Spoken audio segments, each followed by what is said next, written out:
Goodbye, Mr. Hollywood, by John Escott. Chapter 1. Mystery Girl. It all began on a beautiful spring morning in a village called Whistler in Canada. A pretty little village in the mountains of British Columbia. There was a cafe in the village with tables outside, and at one of these tables sat a young man. He finished his breakfast, drank his coffee, looked up into the blue sky, and felt the warm sun on his face. Nick Lortz was a happy man. The waiter came up to his table. "More coffee?" he asked. "Yeah, great," said Nick. He gave the waiter his coffee cup. The waiter looked at the camera on the table. "On vacation?" he said. "Where are you from?" "San Francisco," Nick said. He laughed. "But I'm not on vacation. I'm working. I'm a travel writer, and I'm doing a book on mountains in North America. I've got some great pictures of your mountain." The two men looked up at Whistler Mountain behind the village. It looked very beautiful in the morning sun. "Do you travel a lot, then?" asked the waiter. "All the time," Nick said. "I write books, and I write for travel magazines. I write about everything. Different countries, towns, villages, rivers, mountains, people." The waiter looked over Nick's head. "There's a girl across the street," he said. "Do you know her?" Nick turned his head and looked. "No, I don't." "Well, she knows you, I think," the waiter said. "She's watching you very carefully." He gave Nick a smile. "Have a nice day." He went away, back into the cafe. Nick looked at the girl across the street. She was about 25, and she was very pretty. "She is watching me," Nick thought. Then the girl turned and looked in one of the shop windows. After a second or two, she looked back at Nick again. Nick watched her. "She looks worried," he thought. "What's she doing? Is she waiting for somebody?" Suddenly, the girl smiled. Then she walked across the street, came up to Nick's table, and sat down. She put her bag down on the table. The bag was half open. "Hi, I'm Jan," she said. "Do you remember me? We met at a party in Toronto." "Hi, Jan," said Nick. He smiled.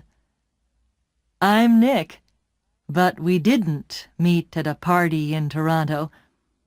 I don't go to parties very often, and never in Toronto." "Oh," the girl said, but she didn't get up or move away. "Have some coffee," said Nick. The story about the party in Toronto wasn't true, but it was a beautiful morning, and she was a pretty girl. "Maybe it was a party in Montreal or New York," The girl laughed. "Okay, maybe it was. And yes, I'd love some coffee." When she had her coffee, Nick asked, "What are you doing in Whistler? Or do you live here?" "Oh, no," she said. "I'm just traveling through. And what are you doing here?" "I'm a travel writer," Nick said, "and I'm writing a book about famous mountains." "That's interesting," she said. But her face was worried, not interested, and she looked across the road again. A man with very short white hair walked across the road. He was about 60 years old, and he was tall and thin. The girl watched him. "Are you waiting for someone?" asked Nick. "No," she said quickly. Then she asked, "Where are you going next, Nick?" "To Vancouver for 3 or 4 days," he said. "When are you going?" she asked. "Later this morning," he said. There was a letter in the top of the girl's half-open bag. Nick could see some of the writing, and he read it because he saw the word Vancouver. "And we can meet at the Empress Hotel, Victoria, Vancouver Island, on Friday afternoon." So she's going to Vancouver too, he thought. Suddenly the girl said, "Do you like movies?" "Movies? Yes, I love movies," he said. "Why?" "I know a man, and he loves movies and going to the cinema," she said slowly. "People call him Mr. Hollywood." She smiled at Nick. "Can I call you Mr. Hollywood too?" Nick laughed. "Okay," he said. "And what can I call you?" She smiled again. "Call me Mystery Girl," she said. "That's a good name for you," said Nick. Just then, the man with white hair came into the cafe. He did not look at Nick or the girl, but he sat at a table near them. He asked the waiter for some breakfast. Then he began to read a magazine. The girl looked at the man, then quickly looked away again. "Do you know him?" Nick asked her. "No," she said. She finished her coffee quickly and got up. "I must go now," she said. Nick stood up too. "Nice to—" he began, but the girl suddenly took his face between her hands and kissed him on the mouth. "Drive carefully, Mr. Hollywood. Goodbye," she said with a big, beautiful smile. Then she turned and walked quickly away. Nick sat down again and watched her. She walked down the road and into a big hotel. Now what, thought Nick, was that all about? The man with white hair watched Nick and waited. After 4 or 5 minutes, Nick finished his coffee, took his books and his camera, and left the cafe. His car was just outside the girls' hotel, and he walked slowly along the street to it. The man with white hair waited a second, then quickly followed Nick. From a window high up in the hotel, the girl looked down into the road. She saw Nick and the man with white hair about 50 yards behind him.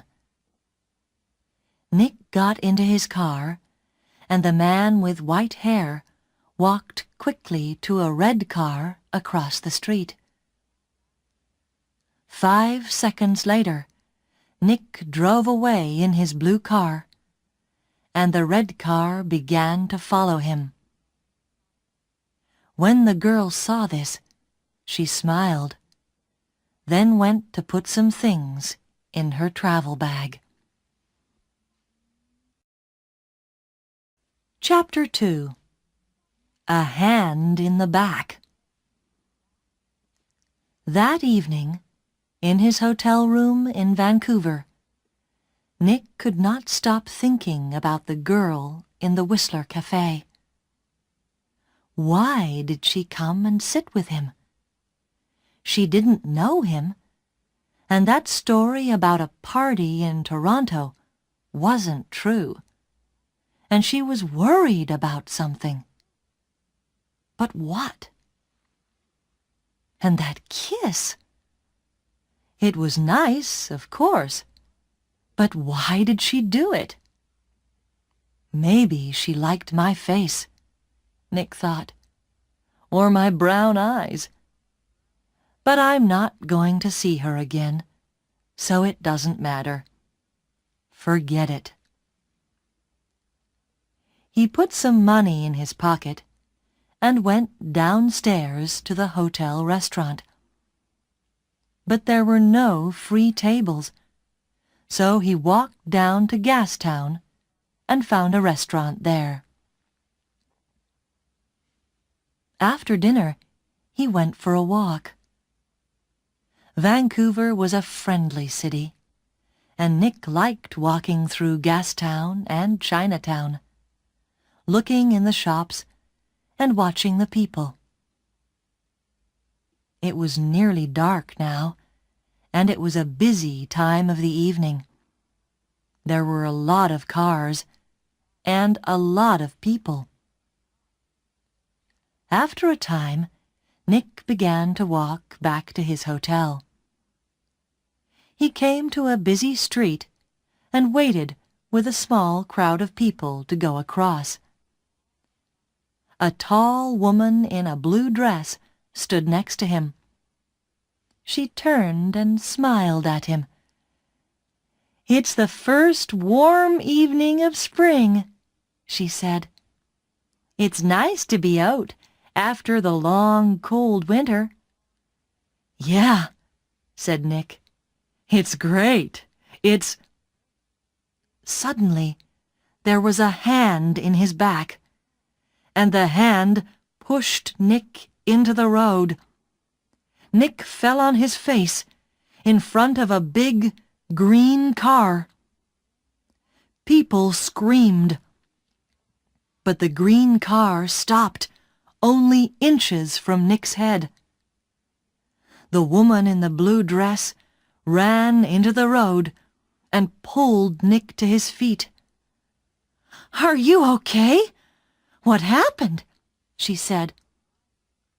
The driver of the green car shouted angrily at Nick, but Nick did not hear him. "Somebody pushed me," he said to the woman. "I didn't fall. Somebody pushed me." "Pushed you?" said the woman. "Who? I didn't see anybody." Nick looked at the faces of the people near him, but he didn't know them. Then he saw a man's back. The man was tall and thin, and had very short white hair. He walked quickly away down the street and did not look back. "Hey, you!" Nick shouted. "Wait!" But the man did not stop, and he was soon lost in the crowds. "Did he push you?" asked the woman in the blue dress.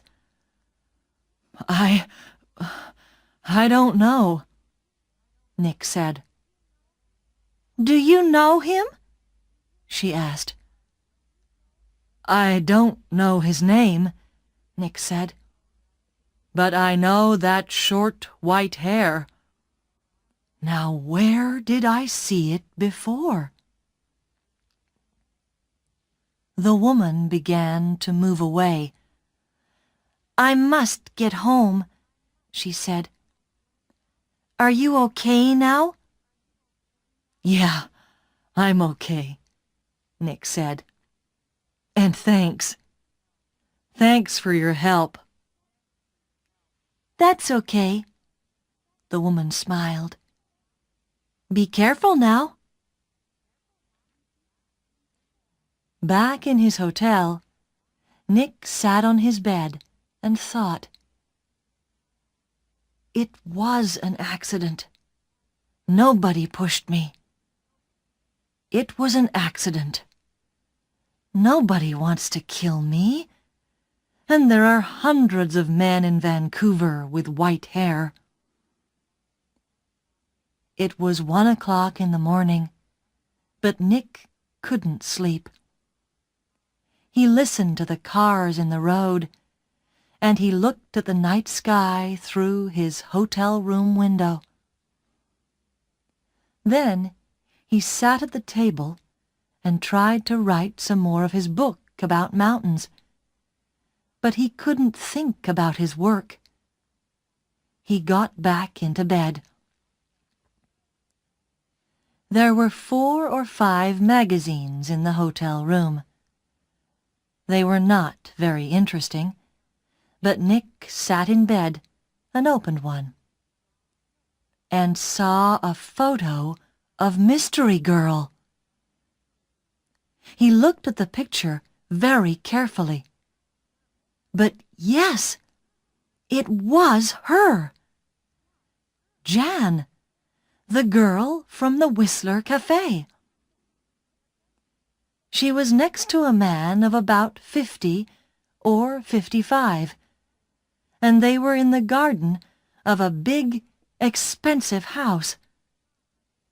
They smiled at the camera, and they looked very happy.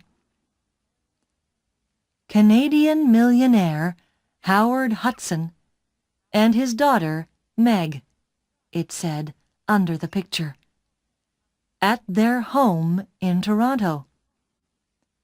Meg Hudson, not Jan, not Mystery Girl. Meg Hudson, the daughter of a millionaire. Nick read it again. Why did she come and sit with me in the cafe at Whistler? He thought. Millionaires' daughters don't sit with strangers in cafes and then give them a big kiss when they leave. Why did she do it? What did she want? He thought back to the cafe in Whistler and the girl next to him at the table. Then he remembered something. He remembered a man at a table near them in the cafe. A tall, thin man, about 60 years old. A man with very short white hair. Nick didn't sleep much that night. Chapter 3. A Walk in the Park. The next day was Thursday. Nick stayed in his hotel room and wrote about mountains all morning. Then he drove to Stanley Park in the afternoon. He sat and read a book for an hour. Then he went for a walk under the tall trees. There was nobody here. It was quiet, and he could walk and think. He thought about Meg Hudson and about the man with white hair. Did he know Meg Hudson? Did she know him? He remembered Meg Hudson's last words. "Drive carefully, Mr. Hollywood." Why did she say that? Why did she call him Mr. Hollywood? He didn't understand any of it. Suddenly, he heard a noise. He stopped. That was a gun, he thought. There's somebody in the trees with a gun. There it is again. Then something hit the tree over his head. Somebody's shooting at me, Nick thought. He turned and ran. And somebody began to run after him. Nick ran through the trees. There was no sun in here, and it was half dark. And there were no people. Nobody to help him. I must get to my car, Nick thought. Find some people. The police. He ran on. He could still hear the gunman behind him, so he ran faster. After 3 or 4 minutes, he stopped and listened. Nothing. It was all quiet. Nick was afraid. What's happening? He thought. Why is somebody shooting at me? First a hand pushes me in front of a car, and now somebody's shooting at me. He waited another second or two, then walked quickly back to his car. He was very careful. He looked and listened all the time. But nobody came out of the trees, and nobody shot at him. Then he saw people. Women with young children, some boys with a football, 2 men with a dog. He began to feel better. Nobody can shoot me now, he thought. Not with all these people here. 10 minutes later, he was back at his car. There was a letter on the window. Nick read it. It said, "I'm going to kill you, Mr. Hollywood." Nick drove to the nearest police station. He waited for half an hour. Then a tired young policeman took him into a small room. Nick told his story, and the policeman wrote it all down. "So, what are you going to do?" asked Nick. "Nothing," said the policeman. "Nothing?" said Nick. "But somebody shot at me, and—" "Mr. Lortz," the policeman said tiredly, "how many people are there in this town with guns?" "I don't know," said Nick, "but you didn't see the gunman. Was it a man, a boy, a woman? Color of eyes? Long hair, short hair? You don't know, because you didn't see anybody. Maybe it was an old girlfriend. Maybe somebody doesn't like your travel books, Mr. Lortz. But what about the man with white hair in Whistler? Said Nick. The girl, Meg Hudson, called me Mr. Hollywood in the cafe, and this man heard her. And now I get a letter to Mr. Hollywood on my car. Who is this Mr. Hollywood? We all want answers to our questions, Mr. Lortz, the policeman said. But we don't always get them. Questions, but no answers. Nick walked out of the police station and drove to his hotel. He was angry and afraid. How did the man with white hair find me in Vancouver? He thought. Did he follow me from Whistler? Is he following me now? Maybe he's staying at my hotel too. In the next room. With his gun. Chapter 4. The Man with White Hair. Nick stopped his car in front of the hotel. He looked carefully before he got out, but there was nobody with white hair near the hotel. He half ran through the hotel doors and went to the desk inside. I'm looking for a man with very short white hair, he said to the woman behind the desk. He's staying here, I think.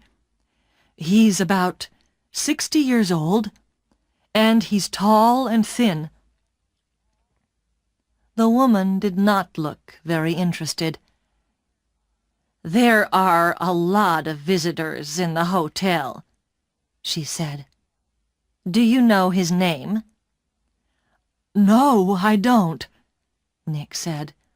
He's, a friend of a friend, you see. He arrived in Vancouver yesterday, and I must find him. It's very important. Please help me. The woman looked at him. There are 350 rooms in this hotel, she said, and maybe 30 or 40 men with white hair. How can I remember all their names? She turned away to answer a telephone call. Nick walked away from the desk. A drink, he thought. I need a drink. He went into the hotel bar, got a drink, and sat down at a table. So, what do I do now? He thought. And then he remembered something. A letter in the girl's half-open bag in the Whistler Cafe. And we can meet at the Empress Hotel, Victoria, Vancouver Island, on Friday afternoon.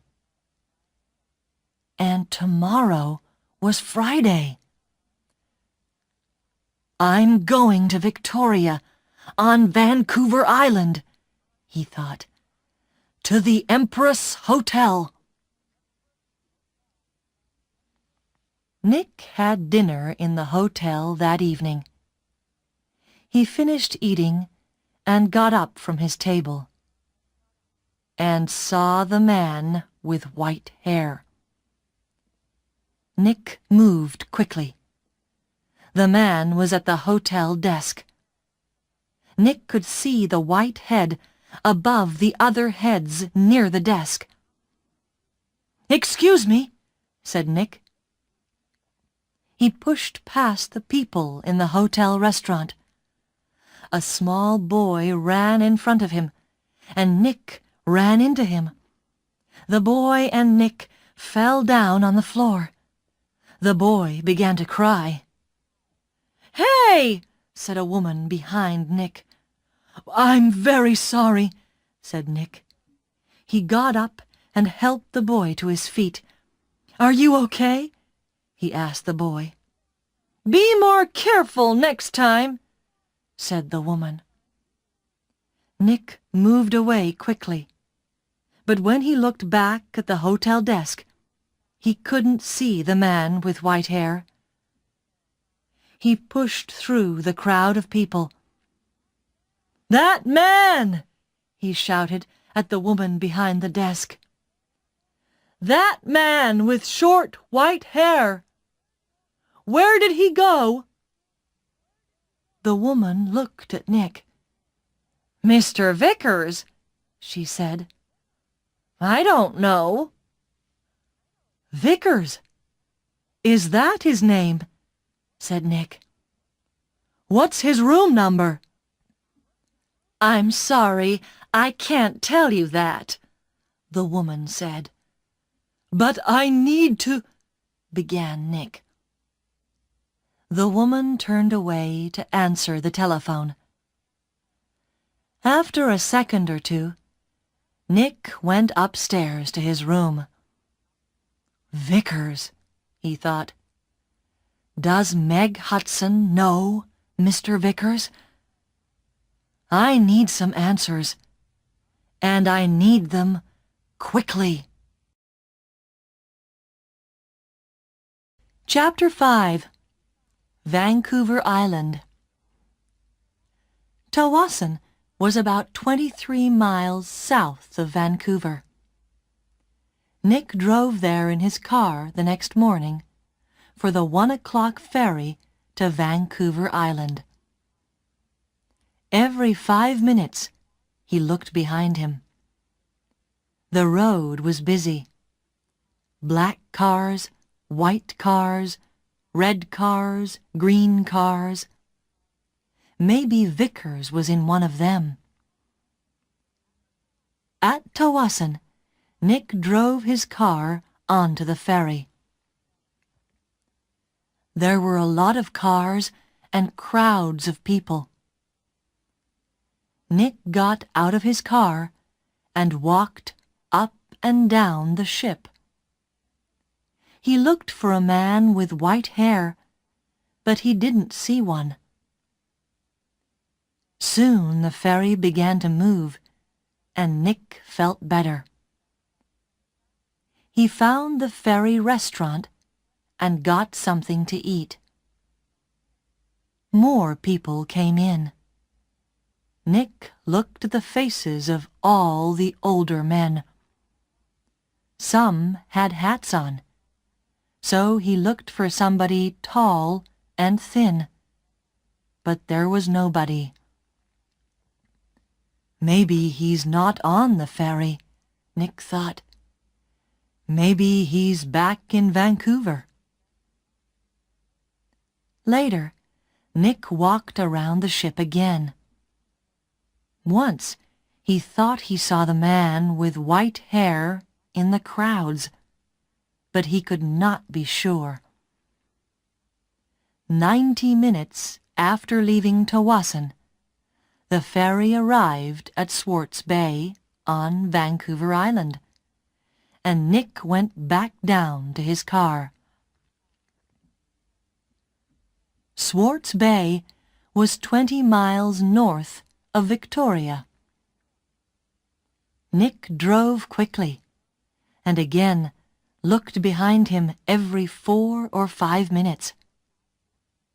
Once he saw a red car about 200 yards behind him. Did I see that car on the road from Vancouver to Tawasin? He thought. He drove more slowly, but the red car still stayed 200 yards behind him, and Nick couldn't see the driver's face or hair. Soon he was in the busy streets of Victoria, and Nick didn't see the red car behind him again. Victoria was a city of gardens and beautiful old buildings. Nick liked Victoria very much, but today he wasn't interested in gardens or buildings. He found the Empress Hotel, went inside, and walked across to the desk. "Can I help you?" a young man asked Nick.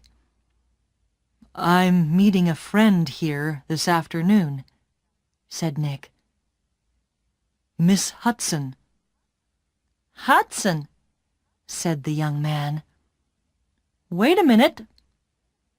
He went away and came back. "Sorry, but there's no Miss Hudson staying here." Nick took something from his pocket. It was the photograph of Meg and her father, from the magazine. "This is her," he said. The young man looked at the picture. "Oh, right! You mean Howard Hudson's daughter," he said. "She's not staying here, but I saw her 10 or 15 minutes ago.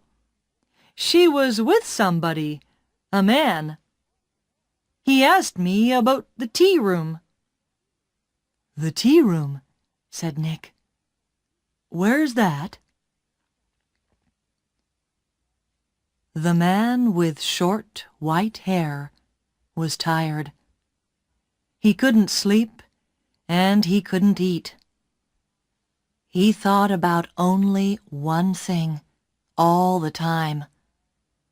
He drove and he watched, and he waited and he followed. When he drove into Victoria, the streets were busy, and suddenly he lost the blue car in front of him. Angrily, he drove around the city, past all the big hotels. "I must find him," he said. "I must do it today." Then he saw the Empress Hotel, and in the street outside it, a blue car. He drove past the hotel, left his car, and ran back down the street. He went across the road and walked past the downstairs windows. There was a big room with tables and chairs and a lot of people. He looked carefully at all the faces. "There she is," he said suddenly. There were two men with the girl. He couldn't see their faces, only the backs of their heads, but one of the men was in a green shirt. "Mr. Hollywood," the man said, and smiled. "Goodbye, Mr. Hollywood."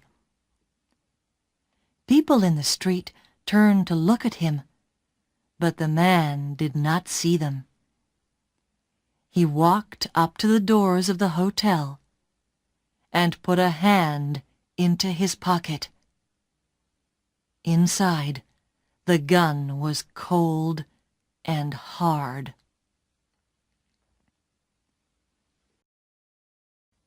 Chapter 6. A Tea Party.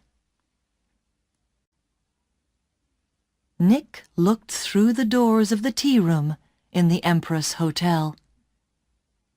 Meg Hudson sat at a table with a man. The man was about 30, or maybe a year or two younger. He was tall and brown from the sun. He wore a white shirt, white trousers, and white shoes. He said something to Meg, and she laughed. She looked very happy. A waiter came up to Nick. "Can I get you some tea?" he asked. "No thanks," said Nick. "I'm with the two people over there." And he walked across to Meg's table. "Hello, mystery girl," said Nick. "Remember me? We met at Whistler. Your name was Jan then, but maybe today it's Meg Hudson." Meg Hudson looked up at him. "Oh!" she said, and her face went red. "Who is this, Meg?" asked the man. "This is Nick," said Meg. "He's a writer. Nick, this is Craig Winters." "Sometimes called Mr. Hollywood," said Nick. "Maybe. But how did you know that?" asked Craig Winters. "I guessed," said Nick, "and I think I'm beginning to understand. Can I ask you a question, Mr. Winters? Does somebody want to kill you?" Craig Winters' face went white.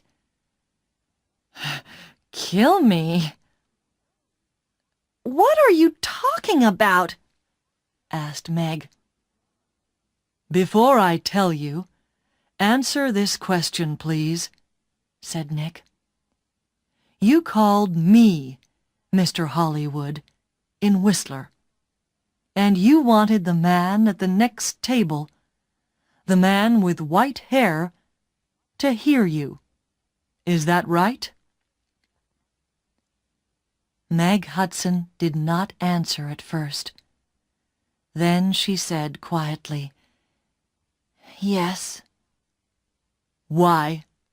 asked Nick.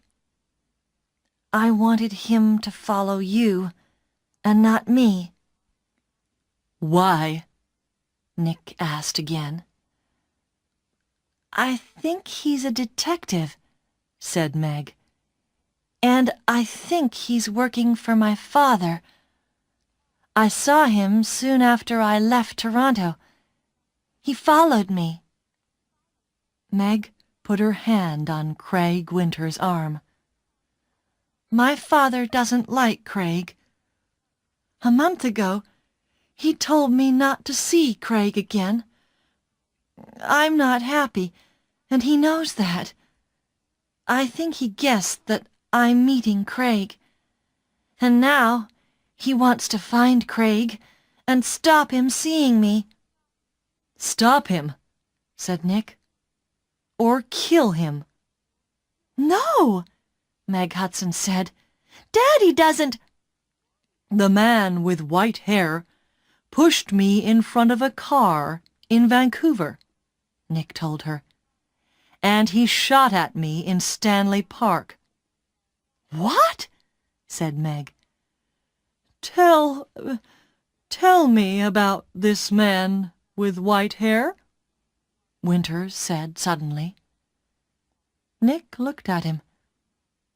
"He's about 60, and he's tall and thin," he said. "Do you know his name?" asked Winters. "Vickers," said Nick. Craig Winters suddenly looked ill. Did he follow you to Victoria? Did he follow you here?" "I don't know," said Nick. He watched Winters. "You're afraid of him. Why? Why does this man Vickers want to kill you, Winters?" Before Craig Winters could answer, Meg's face went white. "Oh, no!" she said. "Look! Look over there! By the door!" Nick and Craig Winters turned to look. At the door of the tea room stood the man with white hair. He looked up and down the room, and then he saw them and began to walk across to their table. His hand was in his pocket. For a second or two, the three people at the table did not move. Then Craig Winters jumped to his feet. "That's Mr. Hollywood!" he screamed. "That man there!" And he pointed at Nick. The man's hand came out of his pocket with a gun. "This is for Anna!" he shouted. Nick moved very fast. The tea table went over, and Nick was down on the floor in a second. The shot went over his head, and Meg screamed. At the same time, Craig Winters shouted out and put a hand on his arm. There was blood on his white shirt. Then more people began to scream, and two waiters pulled the man with white hair down onto the floor. "Get the police!" somebody shouted. Chapter 7. At the Police Station. It was 7:30 p.m. Nick and Meg were in a room at the police station. The man called Vickers was in a different room with 3 detectives. There was a doctor with him, too.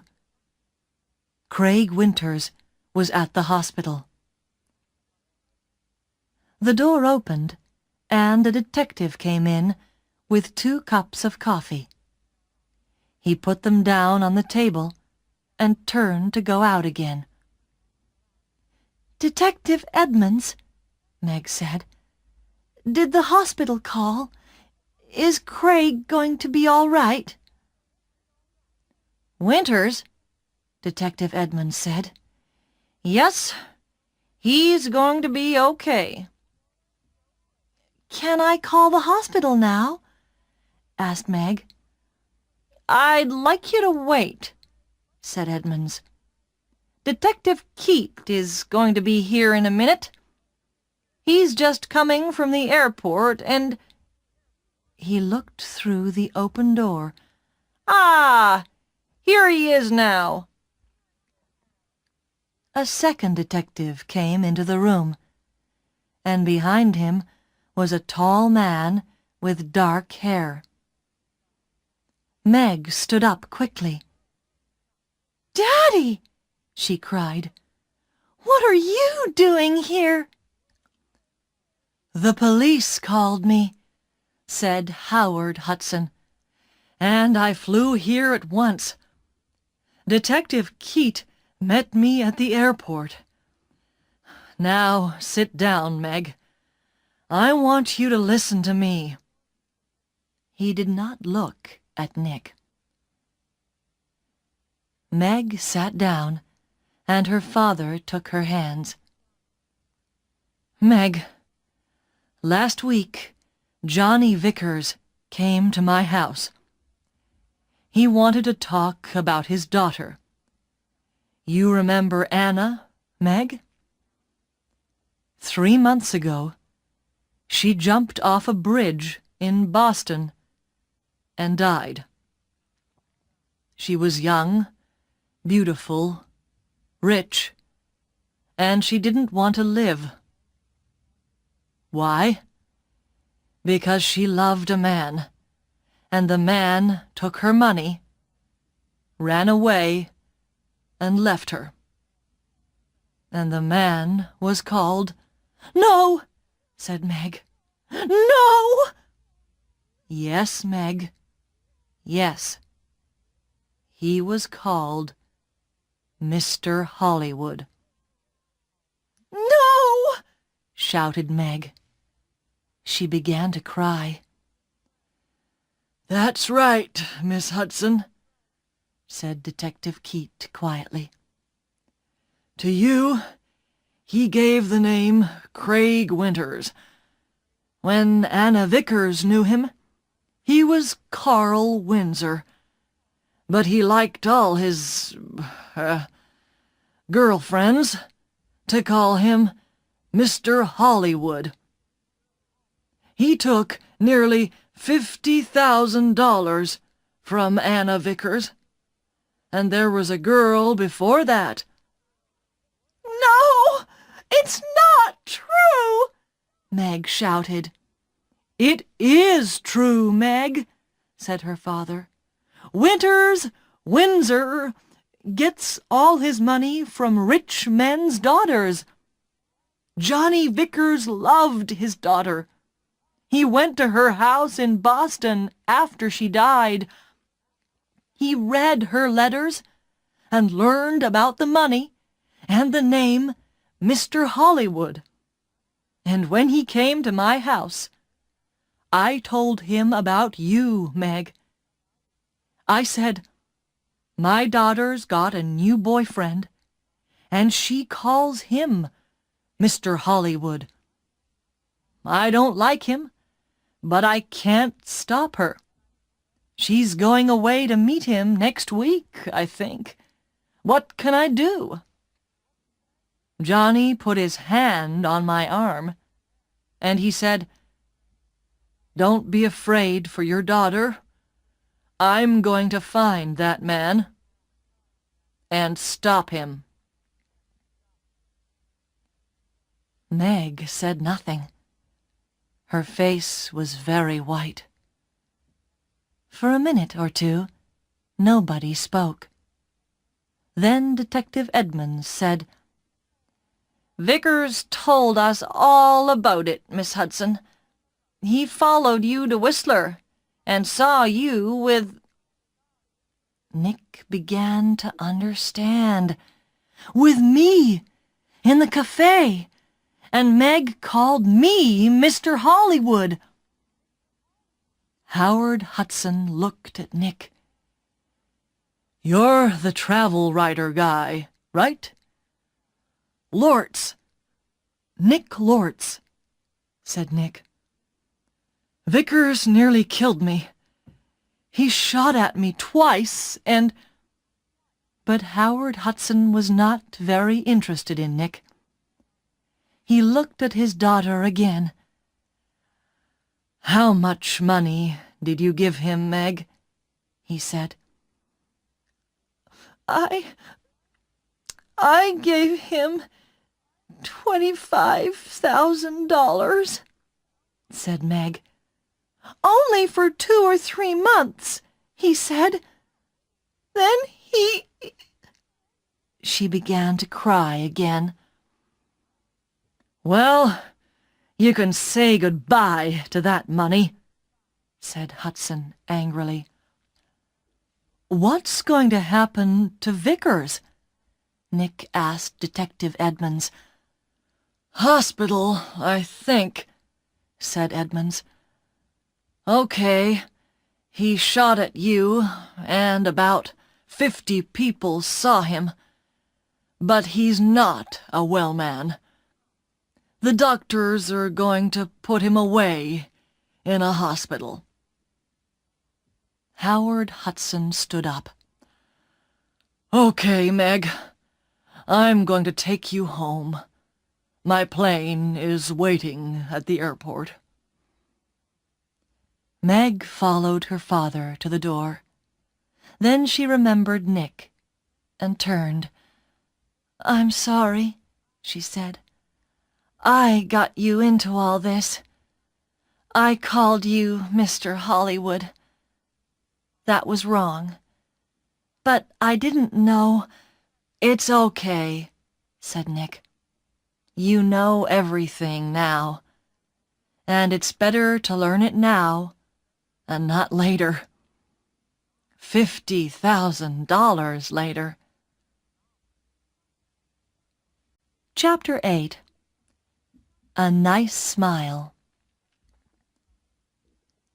Nick took the evening ferry back to Vancouver. He was tired and hungry, so he went down to get some dinner in the ferry restaurant. The restaurant was busy, and there was only one free table. Nick sat down quickly and began to eat. "I must get back to work tomorrow," he thought, "and forget about millionaires' daughters and men with guns."